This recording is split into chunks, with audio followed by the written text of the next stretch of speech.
ஐந்து கரத்தனை ஆனை முகத்தனை எந்தின் இளம்பிறை போலும் எய்ச்சனை நந்தி மகந்தனை ஞான கொழுந்தனை புந்தியில் வைத்தடையை போற்றுகின்றேனே. நாளின் செய்யும் மனிதவனின் செய்யும் என்னை நாடி வந்த கோளின் செய்யும் கொடுங்கூற்று என் செய்யும் குமரேசத்திது தாளம் சிலம்பும் சதங்கையும் தண்டையும் சண்முகமும் தோளும் கடம்பும் எனக்கு முன்னே வந்து தோன்றினே. சர்வமங்கல மங்கல்யே சிவ சர்வர்த்த சாதிகே சரண்யே திரியம்பிகே கௌரி நாராயணி நமோஸ்துதே. ஞானம் நந்தகுணம் தேவம் நிர்மலம் ஸ்படிகாக்குருத்தியும் ஆதாரம் சர்வ வித்யாநாமய கிரீவம் உபாஸ்மகே. வணக்கம்.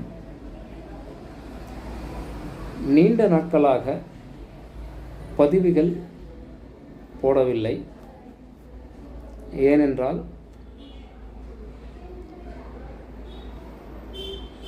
சொந்த வேலைகளுக்காக வெளியில் இருந்து விட்டேன். அதனால் பதிவுகள் போட முடியாமல் போய்விட்டது அப்படின்னு சொல்லலாம். அதாவது 15/5/2026 வெள்ளிக்கிழமை திரியோதசி திதியில் இந்த வைகாசி மாதம் பிறக்கிறது அப்படின்னு சொல்லலாம். அப்போ இந்த வைகாசி மாதத்தின் பலன்கள் எப்படி இருக்கும் அப்படின்ற விஷயத்தை பார்ப்போம். அதாவது இந்த 2026 வரக்கூடிய வைகாசி மாதம் சுபத்தன்மை அல்ல. ஏனென்றால் இந்த மாதம் மல மாதம் ஆகும். மல மாதம் அப்படின்னு என்ன ஏற்கனவே பதிவில் போட்டிருக்கிறேன். 2 அமாவாசைகள் ஒரே மாதத்திலே வறுமையானால் அந்த மாதம் மல மாதமாக ஜோதிட சாஸ்திரங்களிலே நூல்கள் கூறுகிறது. அப்போ இந்த மல மாதத்திலே சுப நிகழ்ச்சிகள் செய்ய வேண்டும் என்றால் இந்த மாதத்தை தவிர்ப்பது நல்லது அப்படின்னு சொல்லலாம். அதாவது திதிகள் இந்த மாதிரி விஷயம். அப்போ குழந்தைக்கு காது குத்தணும், 11 மாதம் நிரம்பிடுது அப்படின்ற ஒரு விஷயத்தில் இது சில பேர் சுப நிகழ்ச்சிகள் செய்வாங்க. மற்றபடி எந்த ஒரு குரு பிரவேசமும் திருமணங்களும் அதாவது மற்ற விஷயங்கள் எதுவாக இருந்தாலும் இந்த மாதம் தவிர்ப்பது சிறப்பானதாக இருக்கும் அப்படின்னு சொல்லலாம். தோஷ பரிகாரங்கள் சம்பந்தப்பட்ட விஷயமா இருந்தாலும் குழந்தை டெலிவரி ஆகக்கூடிய நாள்களும் நாம் அறிந்து கொள்ளலாம். எப்படின்னா தோஷ பரிகார சாந்தி செய்து கொள்வதற்கு இந்த மாதம் வைகாசி மாதம் தமிழ் மாத முறைப்படி 4/6/11 13 14 15 21 27 28 ஆகிய தேதிகள் தோஷ பரிகாரம் செய்வதற்கு ஏற்ற நாட்களாக இருக்கிறது அப்படின்னு சொல்லலாம். அதே போல் குழந்தை டெலிவரியாக நாள் இந்த மாதத்தில், ஏன்னா இதெல்லாம் தவிர்க்க முடியாத நாட்களாக வருவதால், ஏன்னா அடுத்த வாரம் நாளைக்கு அப்படின்ற ஒரு தள்ளி போட வேண்டிய ஒரு சூழ்நிலை அல்லாத நாள், ஏன்னா தள்ளி போட முடியாது. இந்த மாதிரி காலகட்டத்தில் டெலிவரி ஆகக்கூடிய நாள் இந்த மாதம் எந்தெந்த நாள் உகந்தது அப்படின்னு பார்த்தீங்கன்னா தமிழ் மாத முறைப்படி 1 4 6 12 13 14 15 20 21 23 24 25 25 இல்லை 27 28 29 30 ஆகிய நாட்கள்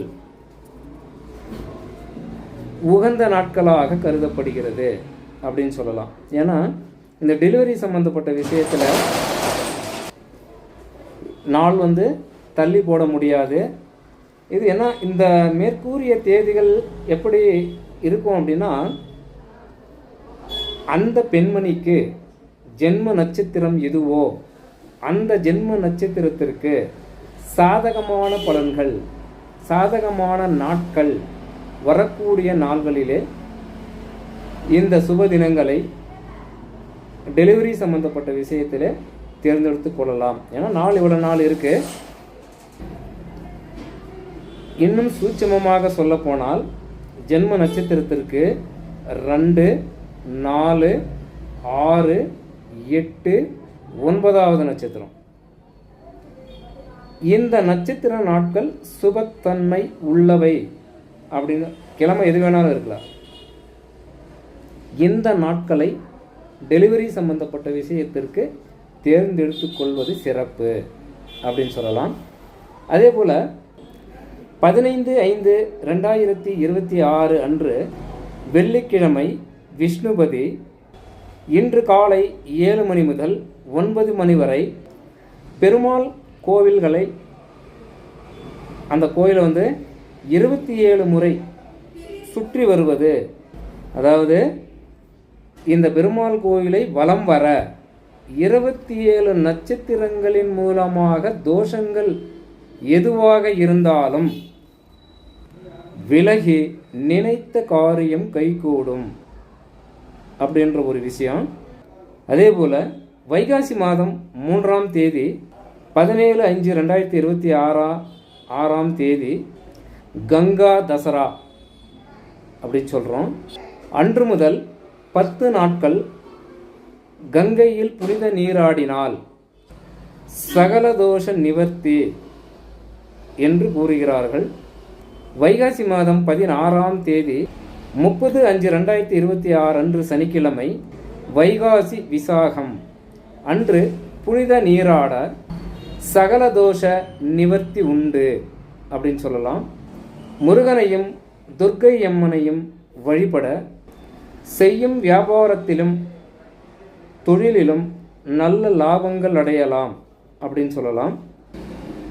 வைகாசி மாதம் 18ஆம் தேதி, அதாவது 1/6/2026 அன்று திங்கட்கிழமை இரவு 1:50 சூரிய உதயாதி 49:44 அன்று அந்த நாழிகையில் திருக்கணிதப்படியும் வைகாசி மாதம் 12ஆம் தேதி 26/5/2026 அன்று செவ்வாய்க்கிழமை பகல் 11:07 சூரிய உதயாதி 12:49 நாழிகையில் வாக்கியபடியும் குரு பகவான் மிதுன ராசியிலிருந்து கடக ராசிக்கு பிரவேசம் அடைகிறார்.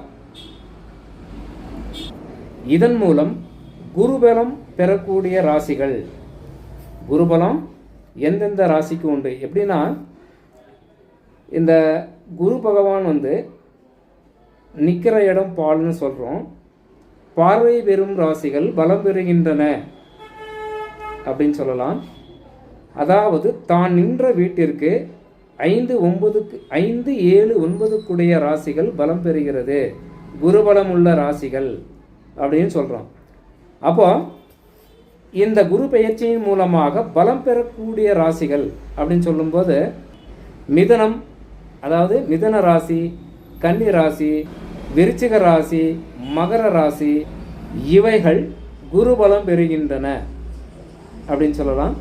மற்ற ராசிகள் பரிகாரத்தின் மூலமாக நிவர்த்தி செய்து கொள்ளலாம் அப்படின்னு சொல்லலாம்.